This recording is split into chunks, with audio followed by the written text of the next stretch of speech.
नमस्कार दोस्तों, आज की वीडियो में हम आपको बताएंगे हनुमान जी के जन्म और उनके चंचल बाल्यकाल की एक अत्यंत रोचक कथा। हनुमान जी, जिनकी शक्ति और बुद्धि से परिचित सभी हैं, हिंदू धर्म में एक प्रमुख देवता माने जाते हैं। तो चलिए जानते हैं उनके जन्म और उनसे जुड़ी कुछ अद्भुत कहानियों के बारे में। हमारी कहानी शुरू होती है सृष्टि के रचयिता भगवान ब्रह्मा के विलक्षण दिव्य महल में। इस महल में अप्सरा नामक दिव्य सुंदरियां रहती थीं और उनमें से एक थी अंजना। एक दिन प्रसन्न होकर भगवान ब्रह्मा ने अंजना को सेवा के लिए वरदान देना चाहा। उन्होंने अंजना से उसकी इच्छा पूछी। अंजना थोड़ी झिझकी और बोली, प्रभु, मेरी इच्छा है कि आप मुझ पर एक ऋषि द्वारा दिए गए श्राप को हटा दें। बताओ अंजना, आखिर ऐसा क्या हुआ था? ब्रह्मा जी ने पूछा। एक बार जब मैं पृथ्वी पर एक बालिका के रूप में खेल रही थी, मैंने ध्यान में लीन एक बंदर को देखा, अंजना बोली।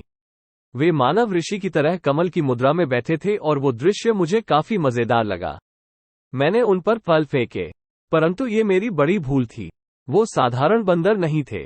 एक शक्तिशाली ऋषि ने बंदर का रूप धारण किया हुआ था। मेरे फलों ने उनकी तपस्या भंग कर दी और उन्होंने क्रोध में अपनी आंखें खोली। उन्होंने मुझे देखा तो तुरंत ही शाप दे दिया कि जब भी मैं किसी के प्रति प्रेम की भावना रखूंगी, मेरा स्वरूप एक बंदर का हो जाएगा। मैंने क्षमा मांगी तो उन्होंने कहा कि एक बार बोले हुए श्राप को बदला नहीं जा सकता। परंतु उन्होंने ये भी कहा कि जिस पुरुष से मैं प्रेम करूंगी, वो मेरे बंदर रूप के बावजूद भी मुझे अपनाएगा। प्रभु ब्रह्मा, मैं इस महल में अपनी सुंदर बहनों के बीच इस बंदर के चेहरे के साथ कैसे रह सकती हूँ?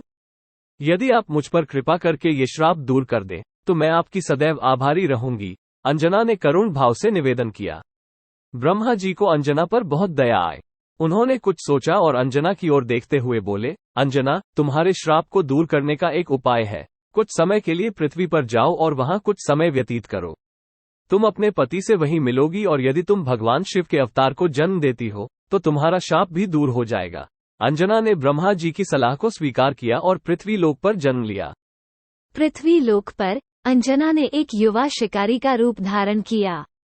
एक दिन जंगल में विचरण करते हुए उन्होंने एक बलवान पुरुष को शेर से लड़ते हुए देखा। क्या बहादुर पुरुष हैं, वो मन में सोचने लगी। काश उनकी नजर मुझ पर पड़े। जैसे ही अंजना उस बलवान पुरुष को प्रशंसा भरी निगाहों से देख रही थी, वो पुरुष पलटा और उसे देखा। उसी क्षण अंजना का चेहरा एक बंदर में बदल गया। अंजना अपना चेहरा ढक कर चीखती हुई जमीन पर बैठ गई। उस पुरुष ने अंजना को इस तरह से जमीन पर गिरा हुआ देखा और उनकी ओर भागे। कौन हो तुम सुंदरी? अपना दुख बताओ, मुझे अपना चेहरा दिखाएं, उन्होंने करुणा भरे स्वर में कहा। मैं ऐसा नहीं कर सकती, वीर पुरुष, अंजना ने उदास मन से उत्तर दिया। मैं अंजना हूँ, एक अप्सरा जिसे प्रेम होने पर बंदर बन जाने का शाप मिला हुआ है। कृपा कर मुझे मेरे दुख में अकेला छोड़ दें, अंजना ने विनती की। तभी उसकी नजर उस बलवान पुरुष के चेहरे पर पड़ी। वे भी एक बंदर के चेहरे वाले थे। अंजना को बड़ा आश्चर्य हुआ क्योंकि वो दूर खड़ी थी और उनका चेहरा पहले स्पष्ट नहीं था। बंदर के चेहरे वाले पुरुष ने अंजना के आश्चर्य को समझा और बोले, मैं मानव नहीं हूँ, हालांकि चाहूँ तो मानव रूप धारण कर सकता हूँ। मैं केसरी हूँ, बंदरों का राजा, मुझे भगवान शिव ने शक्तियाँ प्रदान की हैं। हे प्रिय अंजना, यदि तुम मेरी पत्नी बन जाओ तो मैं स्वयं को धन्य समझूंगा। क्या तुम मेरी पत्नी बनने का सम्मान प्रदान करोगी? अंजना के मन में हर्ष की लहर दौड़ गई। उसने केसरी के प्रस्ताव को स्वीकार कर लिया। तो महर्षि का वचन बिल्कुल सत्य था, अंजना ने सोचा। केसरी को मेरे रूप से कोई आपत्ति नहीं है, क्योंकि वो स्वयं भी तो एक बंदर हैं। अंजना और केसरी का विवाह वन प्रदेश में ही संपन्न हुआ। क्योंकि अंजना भगवान शिव की अनन्य भक्त थी, उन्होंने कठोर तपस्या द्वारा शिव जी को प्रसन्न करने का दृढ़ निश्चय किया। भगवान शिव अंजना की भक्ति से बहुत प्रसन्न हुए। उन्होंने अंजना के समक्ष प्रकट होकर पूछा, हे अंजना, तुम्हें क्या चाहिए? भगवान शिव, मेरी इच्छा है कि आप मेरे पुत्र के रूप में जन्म लें, ताकि मैं ऋषि के शाप से मुक्त हो सकूं, अंजना ने विनती की। तथास्तु, भगवान शिव ने अपनी सहमति दे दी और अंतर्ध्यान हो गए। कुछ ही समय बाद देश के दूसरे हिस्से में अयोध्या के राजा दशरथ संतान प्राप्ति के लिए पुत्र कामेष्टि यज्ञ कर रहे थे। अग्निदेव ने उन्हें प्रसाद स्वरूप पवित्र खीर पायसा दी और कहा कि इसे अपनी पत्नियों में बांट दें, जिससे उन्हें दिव्य संतान प्राप्त होंगी। तभी भगवान शिव के वरदान से अंजना को एक दिव्य घटना का हिस्सा बनना था। राजा दशरथ ने अपनी वरिष्ठ पत्नी कौशल्या को पायसा दिया। तभी एक चील ने उस पायसा का कुछ अंश अपने पंजों में पकड़ लिया। जिस जंगल में अंजना रहती थी, ये चील उस पवित्र पायसा को लिए उसी जंगल के ऊपर से उड़ रही थी कि पवन देव वायु की दृष्टि उस पर पड़ी। हे वायु, जाओ! उन्हें भगवान शिव की आज्ञा सुनाई दी। तुरंत ही वायु देव ने उस पायसा को चील के पंजों से छुड़ा लिया और सीधे उस स्थान पर ले गए जहां अंजना ध्यान में मग्न थी। पायसा को अंजना के फैलाए हुए हाथों में गिराते हुए वायु देव अंतर ध्यान हो गए। अंजना ने महसूस किया कि कुछ उनके हाथों में गिरा है। अपनी तपस्या भंग होने पर जब उन्होंने आंखें खोली, तो अपने सामने पवित्र पायसा देखा। क्या ये भगवान शिव द्वारा भेजा गया प्रसाद है? उन्होंने मन में सोचा और उस पायसा को ग्रहण कर लिया। उस दिव्य पायसा के प्रभाव से अंजना ने भगवान शिव के अंश से युक्त एक बालक को जन्म दिया। केसरी अपनी संतान को पाकर बहुत प्रसन्न हुए। इस बालक का चेहरा बंदर जैसा था और उसका नाम अंजने यानी अंजना के पुत्र के रूप में पड़ा। भगवान शिव के अवतार स्वरूप जन्म लेने से अंजना को उस महर्षि के श्राप से मुक्ति मिल गई। वो स्वर्गलोक में वापस जाने की इच्छा प्रकट करने लगी। अंजना की विदाई की इच्छा सुनकर अंजने बहुत दुखी हो गए। हे माता, आपके बिना मेरा क्या होगा? मैं कहाँ जाऊंगा? मैं अपनी भूख कैसे मिटाऊंगा?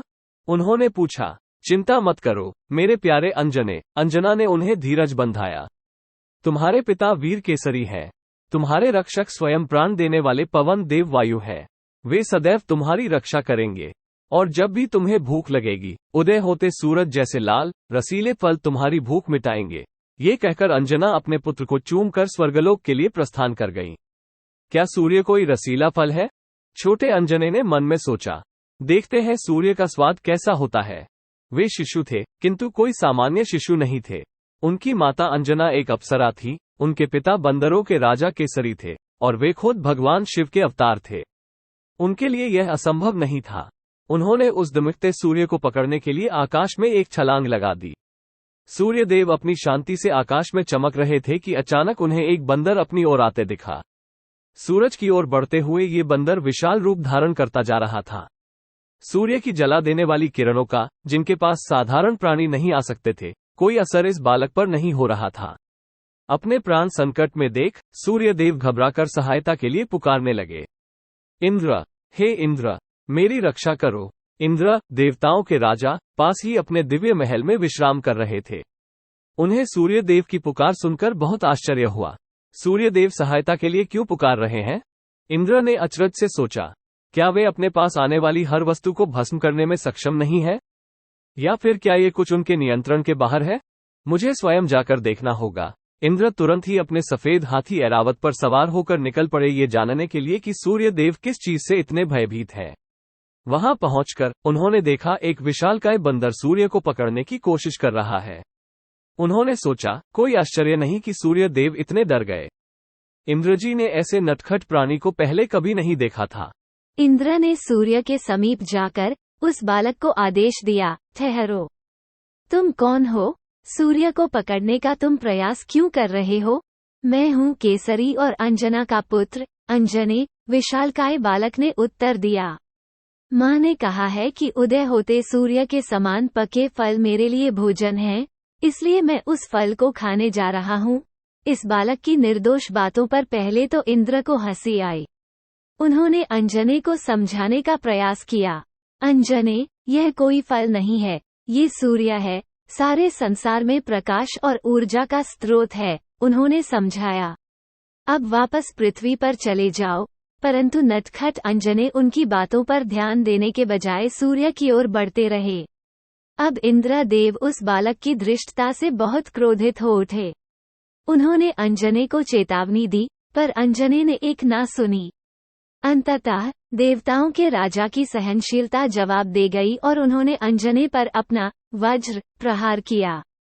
काबूम! अंजने वज्र के प्रहार से आहत होकर मुंह के बल पृथ्वी पर गिरे। वज्र ने उनकी हनु यानी थोड़ी पर प्रहार किया था, जिससे उनके गाल सूज गए। इधर उधर भ्रमण कर रहे पवन देव वायु को जब जोर की आवाज सुनाई दी तो वे उत्सुकतावश उस ओर बढ़े। वहां पहुंचकर जो दृश्य उन्होंने देखा उसे देखकर उन्हें विश्वास ही नहीं हुआ।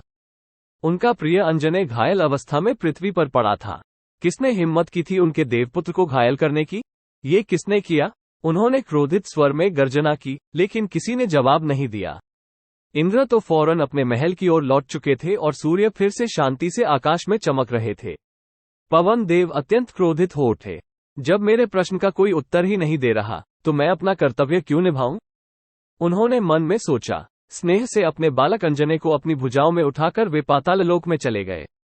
पृथ्वी से पवन देव के जाते ही पृथ्वी पर प्राणवायु का अभाव हो गया।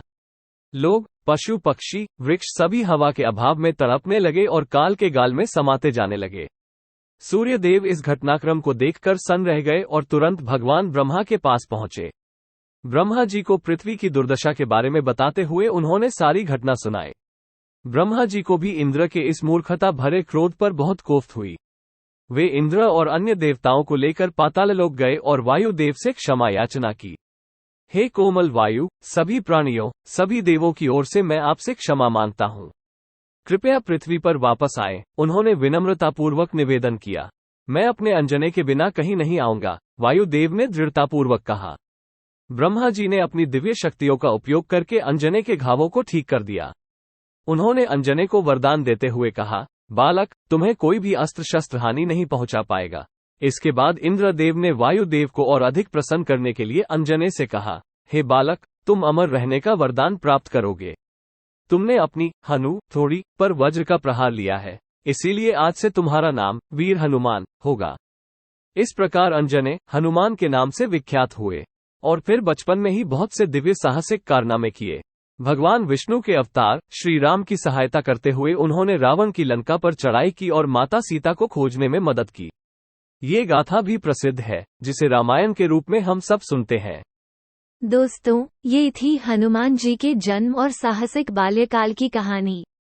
आशा है कि यह वीडियो आपको पसंद आया होगा। यदि हाँ, तो इस वीडियो को लाइक करें, अपने मित्रों के साथ शेयर करें और अपने विचार कमेंट में हम तक जरूर पहुंचाएं। और हाँ, इस चैनल को सब्सक्राइब करना न भूलें। अगली बार एक नई कहानी के साथ मुलाकात होगी। तब तक के लिए जय श्री राम।